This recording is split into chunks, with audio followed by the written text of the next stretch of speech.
அனைத்து இந்திய அண்ணா திராவிட முன்னேற்ற கழகத்தை பொறுத்த வரைக்கும் முழுக்க முழுக்க மக்களுடைய பிரச்சனையை பேசுவதற்கு தான் நாங்க அவரை சந்திச்சு பேசியிருக்கிறோம். அது மட்டும் இல்ல, ஏற்கனவே அனைத்து இந்திய அண்ணா திராவிட முன்னேற்ற நாடாளுமன்ற கட்சி அலுவலகத்தில் வீடியோ கான்ஃபரன்ஸ் திறந்து வச்சோம். அதை நேரடியா பார்வையிட்டு அதுக்கு பிறகு நேரம் எங்களுக்கு கேட்டிருந்தா வாய்ப்பு இருந்தா பார்க்கலாம் வாய்ப்பு கொடுத்தாங்க. மக்களுடைய பேசுவதற்கு வாய்ப்பு கொடுத்தாங்க. இதையெல்லாம் விளக்கமா எடுத்து பேசணும்.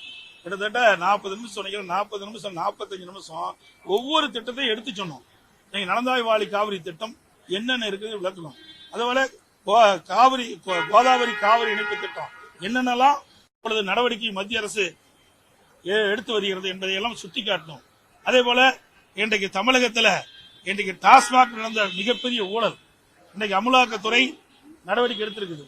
அதை பற்றி விளக்கமா எடுத்து சொன்னோம். அதே போதைப் பொருள் விற்பனை தமிழ்நாட்டில் அதிகமா இருக்குது. அதையெல்லாம் விவரமா கேட்டார். என்ன நடக்குது, ஏது நடக்குது, அதையெல்லாம் நாங்கள் விவரமா சொன்னோம்.